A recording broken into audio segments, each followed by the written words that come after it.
హల్లెలూయా. దేవునికి స్తోత్రం.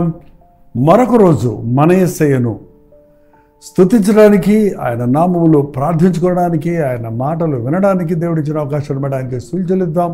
రెండవ చిన్న ప్రార్థన. పరిశుద్ధుడా, నీకు వందనములయ్యా. మరొకసారి నిన్ను స్తుతించే భాగ్యము, నీ నామములో ప్రార్థించుకునే కృప మాకు అనుగ్రహించినందుకే వందనములు.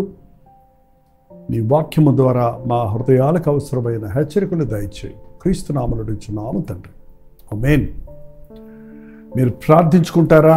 ఎంతసేపు ప్రార్థిస్తారు? ఏమని ప్రార్థిస్తారు?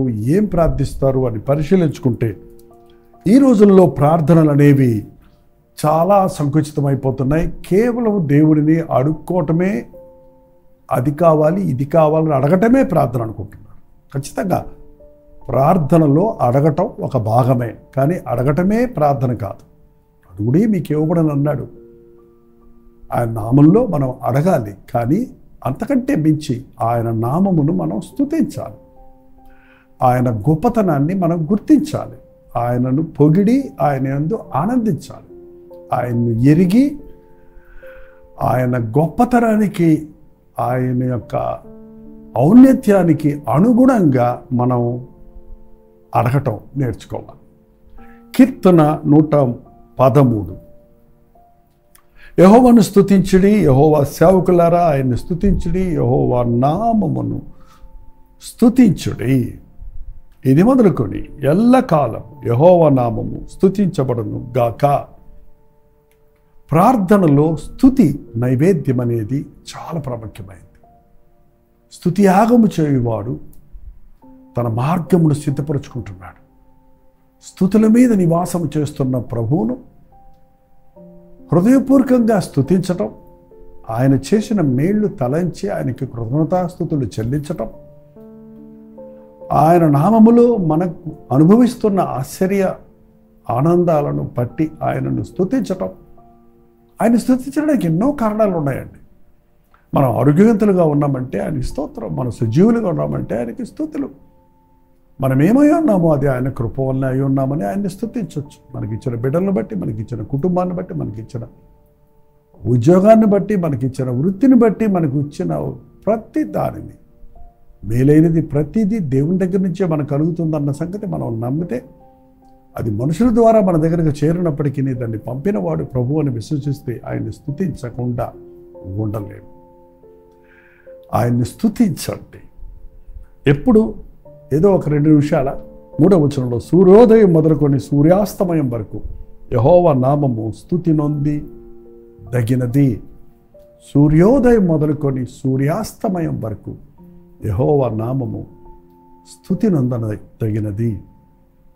దీంట్లో ఇంకొక అర్థం కూడా మనం గమనిస్తే, మనకు సూర్యోదయం అయితే మరొక ప్రాంతంలో ఈ ప్రపంచంలో అది సూర్యాస్తమయం అవుతుంది కదా. ఇక్కడ పగలు, అక్కడ రాత్రి, అక్కడ ఇక్కడ ఎప్పుడు ఎక్కడెక్కడ ఉన్న వారందరూ కలిసి ఎల్లవేళలా ఆయన్ని స్తుతించడానికి ఎంతో అవసరమై ఉన్నది. ఆయన స్తుతికి పాత్రుడు. ఎప్పుడు దేవుడిని దూషించకండి, నిందించకండి, ఎప్పుడు దేవుడిని ప్రశ్నించకండి. ఆయన సమస్తము మంచిగా చేసినవాడు. ఆయన సమస్తము మన కొరకు చేసినవాడు, చేయుచున్నవాడు. మన కొరకు తన ప్రాణమునే ధారపోసి మనల్ని నిత్య నరకము నుండి తప్పించడం కొరకు తన రక్తాన్ని చిందించినవాడు. నీకు ఇచ్చిన రక్షణను బట్టి దేవుణ్ణి స్తుతించు.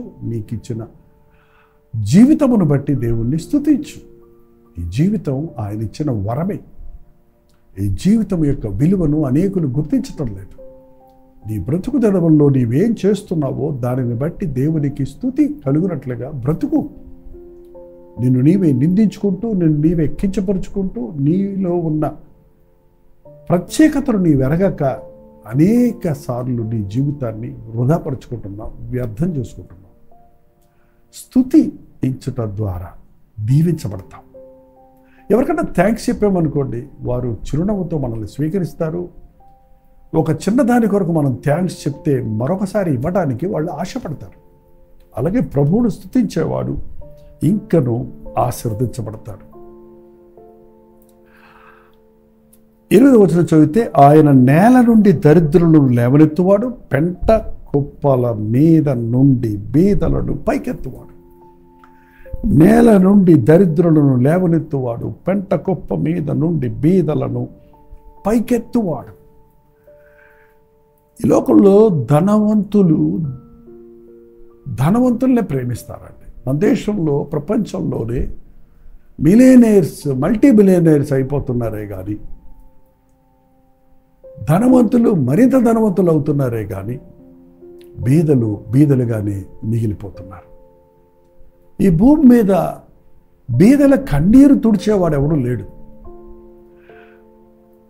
వారిని బాధ పెట్టేవారు బలవంతులు కాబట్టి, ధనవంతులు కాబట్టి, వారి బాధను తీర్చవలసిన వారే వారిని బాధ పెట్టేవారు ఉన్నారు కాబట్టి వారి కన్నీటికి, వారి పేదరికానికి అంతులేని స్థితిలో ఉంది. పేదవాడై పుట్టడం కానీ, పేదవాడి ఇంటిలో పుట్టడం కానీ, పేదవాడిగా ఉండటం కానీ పాపమేమీ కాదు.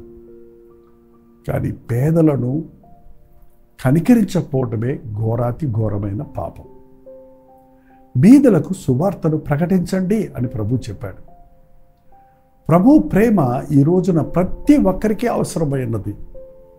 ఈ లోకరీతిగా ధనధాన్యాలు లేకపోయినా నీ మట్టి ఘటంలో క్రీస్తు ఇచ్చిన ఐశ్వర్యం ఉంది.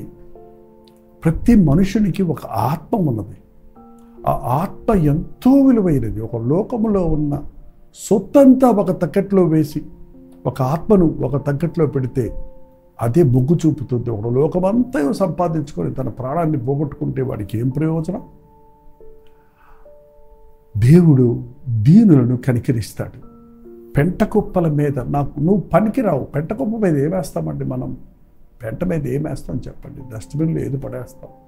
యు ఆర్ నాట్ యూస్ఫుల్ అని క్రష్ చేసి మనకు అవసరమైనది వాడుకున్న తర్వాత తీసిన దాన్ని విసిరేస్తాం, పడేస్తాం. ఈ లోకంలో మనుషుడు అంతేనండి. మనల్ని వాడుకుంటాడు, వదిలేస్తారు. ఈ లోకంలో చాలామంది తమ జీవితాలలో దేవునిని ఘనపరచనందున వారి జీవితాలు సాతాను చేతుల్లో పెట్టినప్పుడు వాడి కూడా అపవాది ముఖ్యమైన పని ఏంటంటే యూజ్ అండ్ త్రో. నీలో సామర్థ్యం ఉన్నంత వరకు, నీకు అందము, బలము, ఆరోగ్యము, డబ్బు అన్నీ బాగున్నంతసేపు సాతాను నిన్ను బహుగా వాడుకుంటాడు. వాడి విపరీతమైన కార్యాలు ఈ లోకంలో పంచటానికి. కానీ నీవు మూలపడినప్పుడు, నీ అనారోగ్యాల పాలైనప్పుడు, నువ్వు దరిద్రుడమైనప్పుడు, నువ్వు డబ్బు లేని వాడిగా ఉన్నప్పుడు, నువ్వు ఒంటరిగా మిగిలినప్పుడు నీ మీద జాలి పడేవాడు ఎవడో ఉండడు. కానీ నిన్ను విడిచిపెట్టేస్తారు. నశించుచున్న దానిని వెతికి రక్షించడానికే నేను వచ్చానన్న ప్రభు ఎవరెవరిని యూస్లెస్ అని త్రోసేశారో, ఎవడెవడు ఇక పనికిరాడని మూలబడ్డాడో, ఎవరెవరు చెత్తగలివిడిపోయి నేనెందుకు ప్రయోజనకరమైన జీవితం నాకు లేదని విరక్తి చెంది ఉన్నారో అట్టి వారిని వెదకటానికే వచ్చాడట. నశించుచున్న వారిని వెదకి రక్షించటానికి నేను వచ్చాను. దీనులను, దరిద్రులను కనికరించడానికి వచ్చాను. నిజంగా యేసయ్య ప్రేమ ఈరోజు ఆయన రక్షణ పొందిన మనకి ఉండాలండి. ఈ మధ్య మేము బేదల సేవను కూడా చేస్తూ ఉన్నాం. వారి దగ్గరికి వెళ్ళి వారి అవసరతలు ఎదిగినప్పుడు, వారి బాధను చూసినప్పుడు, వారి కథలు వింటున్నప్పుడు ఎంతో హృదయంలో వేదన కలుగుతుంది, హృదయంలో ప్రేమ పుట్టుతుంది. యేసయ్య ప్రేమను గురించి వారికి చెప్పినప్పుడు, యేసయ్య ప్రేమను వారికి పంచినప్పుడు, మా చేతనైన వాటిని వారికి ఇచ్చినప్పుడు అది ఎంతో ఆనందాన్ని కలుగజేస్తుంది. కానీ నువ్వు ఎంతమందికి ఎన్ని వస్త్రాలు ఇచ్చినా, ఆహారం పెట్టినా, ఆ పెంట మీద ఉన్నవారిని, ఆ యొక్క దీన దశలో ఉన్నవారిని, ఏమన్నారు, దరిద్రతలో ఉన్నవారిని ఒక పూట ఆహారం ఇచ్చి మనం బాగు చేయలేము. అన్నదానాలు, వస్త్రదానాల వల్ల వారికి మేలు చేయలేము. కానీ వారిని క్రీస్తు దీవిస్తాడన్న సంగతిని, ప్రభువునందు విశ్వాసం ఉంచితే పెంటకుప్ప మీద ఉన్నవాడైనప్పటికీ, భేద అయినప్పటికీ, అందరి చేత తృణీకరించబడిన వాడైనప్పటికీ, ఏ ప్రయోజనం లేని జీవితం జీవిస్తున్నవాడైనప్పటికీ ప్రభు నన్ను సృష్టించాడన్నది విశ్వసించి ప్రభువా నాకు సహాయం చేయమని అడిగితే, ఆయన నామంలో ప్రార్థిస్తే అద్భుతాలు జరుగుతాయి. వాళ్ళు ప్రార్థించుకోలేని స్థితిలో ఉన్నారు కాబట్టి మనం వారి కొరకు విజ్ఞాపన చేయాలి. అందుకే మందిరంలోనికి వెళ్ళి మందిరంలో తోటి విశ్వాసులతో కలిసి మన కోసమే కాక మరి అనేకుల కోసం, అవసరతల్లో ఉన్నవారి కోసం, సమస్యల్లో ఉన్నవారి కోసం, బాధలలో ఉన్నవారి కోసం, దరిద్రతలో ఉన్నవారి కోసం, ఒక పూట ఆహారము కదువైన వారి కోసం, పాపపు బంధకాలలో తమ తాము నాశనం చేసుకుంటున్న వారి కోసం దేవుని సన్నిధిలో విజ్ఞాపన చేయాలి. మనం చేసే విజ్ఞాపన వలన దేవుడు తన కార్యాలను జరిగిస్తాడు. ఆయన పెంట కుప్ప మీద నుండి బీదలను పైకెత్తువాడు, నేల నుండి దరిద్రులను లేవనెత్తువాడు. చేయని నేరానికి చెరసాలలో మగ్గుతున్న యోసేపును తీసుకొచ్చి ఐగుప్తు సింహాసనం మీద కూర్చుండబెట్టిన వాడు ఆ దేవుడే. తల్లిదండ్రులు లేనిదిగా అనాథగా ఉన్న ఎస్తెరును తీసుకుని వచ్చి రాణిని చేసిన వాడు ఆయనే. అన్నల చేత, ఇంటి వారి చేత తృణీకరించబడి గొర్రెలు వేపుకుంటున్న దావీదును తీసుకొని చక్రవర్తిగా ఆశీర్వదించిన వాడు ఆయనే. ఒకప్పుడు నిష్ప్రయోజనకరంగా నా జీవితాన్ని నాశనం చేసుకుంటున్నప్పుడు నన్ను రక్షించిన ప్రభు ఈరోజు నన్ను అనేకులకు ఆశీర్వాదకరంగా చేశాడంటే అది ఆయన కృపే. పనికి రానిన వారిని పనికొచ్చేటట్టు చేయువాడు, నిష్ప్రయోజకులను దీవించువాడు. ఎక్కడో బెత్లెహేమ్ అనే గ్రామంలో, ఒక చిన్న గ్రామంలో ఉన్న ఒక సామాన్య కుటుంబంలో ఉన్న ఒక మరియను ఎన్నుకొని లోకరక్షకుణ్ణి లోకానికి తీసుకురావడానికి వాడుకున్న దేవుడు ఆయనే. ఈరోజు ఈ వర్తమానాన్ని వింటున్న మిమ్మల్ని దేవుడు లేవనెత్తాలని, మిమ్మల్ని ఆయన వాడుకోవాలని, మిమ్మల్ని హెచ్చించి దీవించాలని ఆశపడుతున్నానండి. మీరు అప్పుల కోపంలో పడి నా గతి ఇంతే అనుకుంటున్నారేమో, జబ్బుల ద్వారా బాధించబడుతూ నాకు ఇక ఆరోగ్యం కలగదని దుఃఖంలో ఉన్నారేమో, మీరు మీ కుటుంబ జీవితంలో అనేక నష్టాల పాలై ఈ కుటుంబం ఇక కట్టబడదు, శోధనలతో చితికిపోయిందని కృంగిపోయి ఉన్నారేమో. కృంగిన వారిని లేవనెత్తువాడు, బలహీనులను బలపరచువాడు ఆయనే. ఆయనే మన యేసు ప్రభు. ఆయనే మన ప్రభు అయిన యేసు ప్రభు. తను ధనవంతుడై ఉండి మన నిమిత్తమై దరిద్రుడయ్యాడు. తన దరిద్రత వల్ల మనం ధనవంతులం కావాలని మన కొరకు ఈ గొప్ప రక్షణ సిద్ధపరిచి ఉన్నాడు. ఈ ఉదయకాల సమయంలో మీకు తెలిసిన వారిని దరిద్రతలో, లేమిలో, కొరతలో, బాధలో, వేదనలో, బీదరికములో, నిరుత్సాహములో, నిస్పృహలో ఉన్నవారిని దేవుని సన్నిధికి పిలుచుకొని వచ్చినట్లుగా మీరు ప్రార్థించండి. వారికి దేవుని ప్రేమను గురించి తెలియపరచండి. వారి కొరకు దేవుని సన్నిధిలో విజ్ఞాపన చేయండి. ఎందుకు పనికిరాని వారిని ప్రయోజకులుగా చేయువాడు మన ప్రభు అయిన యేసుక్రీస్తు. పెంటకుప్ప మీద ఉన్నవాడిని సింహాసనం మీద కూర్చుండబెట్టగలిగిన వాడు, పనికిరాని ప్రయోజకుడిగా చేయగలిగిన వాడు, పాపిని పరిశుద్ధపరిచి తన నామ మహిమార్థమై వాడుకొనగలిగిన ఈ గొప్ప క్రీస్తును మీరు ఎరిగి ఉంటే, మీరు విశ్వసించుంటే, మీరు అనుభవిస్తూ ఉంటే, ఈ గొప్ప దేవుని గురించి మన చుట్టూన్న వారి కొరకు అందించడం కొరకు మనం ప్రయాసపడవలసి ఉంది. అదే నిజమైన క్రైస్తవ సేవ. మరి ముఖ్యంగా వారి కొరకు మనం లోకమంతా వెళ్ళలేమేమో కానీ వారందరి కొరకు దేవుని సన్నిధిలో విజ్ఞాపన చేయవలసి ఉంది. వాళ్ళ బుధవారం కల్వరి చర్చిలో మధ్యవారం ప్రార్థన కూటమి ఉంటుంది. మీరు రండి.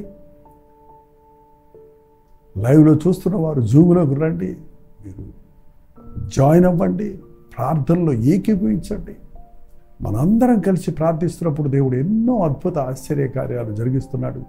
మీ కుటుంబాలుగా ప్రార్థించి మీ కుటుంబాలలో మారని వారి కొరకు విజ్ఞాపన చేయండి. ఒకవేళ మీ ఇంటి వారు, మీ సొంత వారు దిక్కులేని స్థితిలో ఉండుంటే, దారి తప్పి తాము నాశనం చేసుకుని ఉండుంటే నిరుత్సాహపడొద్దు. వారిని నూతనపరచగలిగిన, లేపగలిగిన, బలపరచగలిగిన, నిలబెట్టగలిగిన దేవుడు మనకు ఉన్నాడన్నది గుర్తించి విశ్వాసముతో ప్రార్థించండి. ప్రార్థన. పరిశుద్ధుడ నీకు వందనములయ్యా. నిజమేనయ్యా, ఈ రోజున కూడా ఎందరో నశించిపోతున్నారు.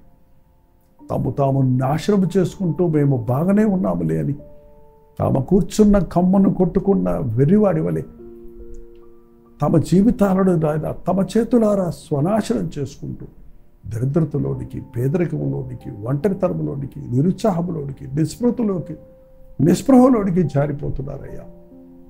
అట్టి వారిని మా ఎదురుగా మేము చూస్తున్నప్పుడు మేము ఊరుకున్న వారిగా కాక వారి కొరకు నాయన మేము నీ సన్నిధిలో విజ్ఞాపన చేయు వారిగా ఉండుటకు, నశించిన దానిని వెతికి రక్షించుటకు, పాపులను వెతికి రక్షించుటకే ప్రభువైన యేసుక్రీస్తు ఈ భూలోకంలోనికి వచ్చి ఉన్నాడన్న మాటను ప్రతి ఒక్కరికి తెలియపరచుటకు నీ ప్రేమ ద్వారా ఒక వ్యక్తిని నీ రక్తము ద్వారా ప్రయోజకుడిగా చేయగలవన్న విషయాన్ని ప్రతి ఒక్కరికి ఎరుకపరచుటకు మాకు సహాయం చేయండి. నీ దీవెనలతో నాయన ఆత్మలను పట్టు జాడలుగా మమ్మల్ని చేసుకున్నామని యేసుక్రీస్తు నామములో అడుగుచున్నాము తండ్రి, ఆమేన్. మన తండ్రి అయిన దేవుని యొక్క ప్రేమయు, కుమారుడైన క్రీస్తు యొక్క కృపయు, ఆదరణకర్త అయిన పరిశుద్ధాత్మ యొక్క సహవాసం కుడి వచ్చిన మనందరికీ ఇప్పుడున్న సదాకాలం తోడయుండునుగాక, ఆమేన్. దేవుని స్తోత్రం. మీ ప్రార్థనా సత్తుల భారాలు 954041 నెంబర్కి, మీరు ఇతర దేశాల్లో ఉంటే 91001008 నెంబర్కి ఒక టెక్స్ట్ లేక వాయిస్ మెసేజ్ ద్వారా వాట్సాప్ పెట్టండి. మీ పక్షంలో మేము ప్రార్థిస్తున్నాం, మీరు ప్రార్థించండి. దేవుడు తప్పక తన అద్భుత కార్యాలు జరిగిస్తారు. Doctor Dipal YouTube channel like చేయటం, షేర్ చేయటం మర్చిపోకండి. మీరు పేరు, ఊరు, లైవ్ చాట్లో కూడా టైప్ చేయండి. రోజుతమైతే మధ్యాహ్నం 3 గంటలకు హెచ్చరిక, అలాగే వాళ్ళ బుధవారం కదా మధ్యవారం ప్రార్థన కూడా కల్వరి చర్చ్లో నుంచి మీకు లింక్ ఇస్తున్నాం. మీరు కూడా లైవ్లో, జూమ్లో మాతో పాటు జాయిన్ అయ్యి ప్రార్థనలో ఏకీభవించండి. అంతవరకు దేవుని మహాకృప మీకు తోడేడుగాక.